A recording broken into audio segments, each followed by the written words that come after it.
Special report में सबसे पहले बात पाकिस्तान की, जो बलूचिस्तान के बड़े आत्मघाती हमले का शिकार हो गया। चीन के साथ बलोच लोगों की दमनकारी नीति अब उसे भारी पड़ती हुई दिखाई दे रही है।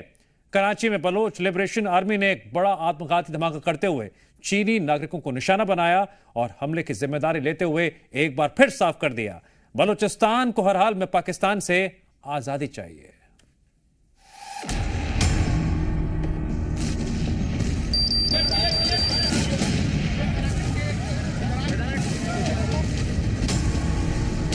कल रात को कराची एयरपोर्ट के ऊपर एक सुसाइड बॉम्बर ने अटैक किया है चाइनीज की जो गाड़ी थी उसके ऊपर। खबर है कराची से, जहां पे जिन्ना इंटरनेशनल एयरपोर्ट के करीब सिग्नल पर खौफनाक धमाका। 3 गैर मुल्की अफराद जान से गए, 4 पुलिस और 2 रेंजर्स एहलकारों समेत 17 अफराद जख्मी हो गए। पाकिस्तान में एक बार फिर दहल गया चीन। चाइनीज जो हैं उनको टारगेट किया गया है कराची पाकिस्तान के अंदर। जिन्होंने अटैक किया वो पाकिस्तानी ही हैं, जिन्होंने अटैक किया वो हम में से ही हैं और हमेशा हम में से ही होते हैं, कहीं बाहर से नहीं आते। ये आग पाकिस्तान के पतन की आग है। इसकी लपटें कराची से बीजिंग तक पहुंच गई।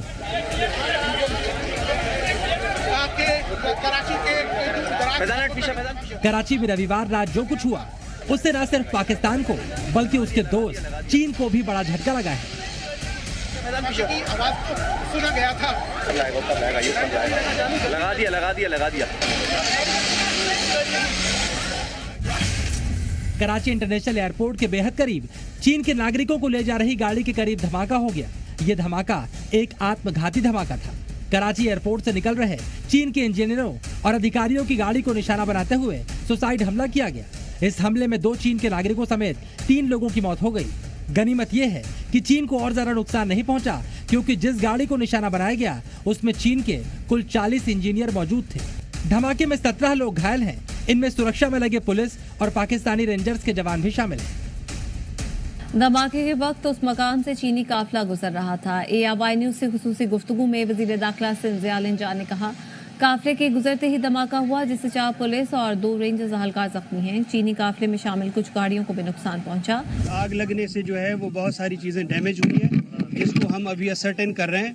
और चूंकि इसमें बहुत सारी चीज़ें जो है वो फॉरेंसिक रिलेटेड हैं, जब तक फॉरेंसिक की रिपोर्ट नहीं आती, जब तक कोई एक्सपर्ट ओपिनियन नहीं आता, तो लोकल पुलिस इसके ऊपर कोई कमेंट नहीं करना चाहती।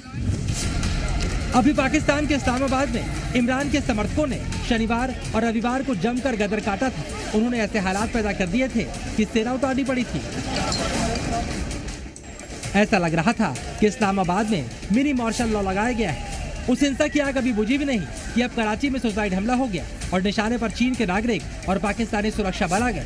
पाकिस्तान के ऐसे हालात देखकर अब लोग सवाल खड़ा कर रहे हैं, क्या पाकिस्तान में सुरक्षा व्यवस्था अल्लाह भरोसे है? सर जी, आपके मुल्क की शक्ल दिखाई जा रही है as a lawless country, a country where there is no hope, a country which is working like Afghanistan. जिन्होंने अटैक किया वो पाकिस्तानी ही हैं, जिन्होंने अटैक किया वो हम में से ही हैं और हमेशा हम में से ही होते हैं, कहीं बाहर से नहीं आते। कराची एयरपोर्ट पर चीन के नागरिकों पर हमले की जिम्मेदारी ली है पाकिस्तान के विद्रोही गुट बलोच लिबरेशन आर्मी ने। BLA ने उस इलाके की तस्वीर भी जारी कर दी है जिसने सुसाइड हमले को अंजाम दिया है। यह है फिदाइन आफ्ताब। इसी ने कराची में चीन के लोगों को ले जा रही बस पर सुसाइड अटैक किया। क्यों बलोच मिलिटेंट्स टारगेट करते हैं पाकिस्तान के अंदर और चाइनीज को क्यों टारगेट किया जाता है? क्वेश्चन ये है कि क्यों चाइनीज को? बलोच लिबरेशन आर्मी ने चीन को भयंकर डरा दिया है, क्योंकि पिछले कुछ सालों में BLA ने पाकिस्तान के अंदर चीन के नागरिकों को कई बार निशाना बनाया। इसी साल 26 मार्च को खैबर पख्तूनख्वा में चीनी नागरिकों को ले जा रही गाड़ी पर सुसाइड अटैक हुआ, जिसमें 5 चीन के नागरिकों की मौत हो गई।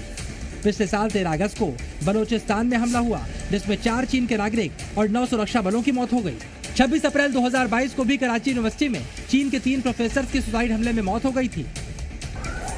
अब कराची में फिर से चीन के नागरिक सुसाइड हमले में मारे गए हैं। हर बार चीन के नागरिकों पर हमले के बाद पाकिस्तान चीन के सामने गिड़गिड़ाता है, आगे ऐसी लापरवाही नहीं होगी, यह आश्वासन दिलाता है। लेकिन शहबाज शरीफ और जनरल मुनीर तो इमरान से लड़ने में व्यस्त हैं। वो भला चीन के नागरिकों की हिफाजत कैसे कर पाए? चीनी सफारतखाने की कराची एयरपोर्ट के करीब धमाके की मजम्मत। धमाके में 2 चीनी बाशिंदे हलाक और 1 जख्मी हुआ। ये बताना है चीनी सफारतखाने का। Port Qasim electric power company के लिए काम करने वाले वर्कर्स निशाना बने। चीनी सफारतखाना ऐसा बता रहा है।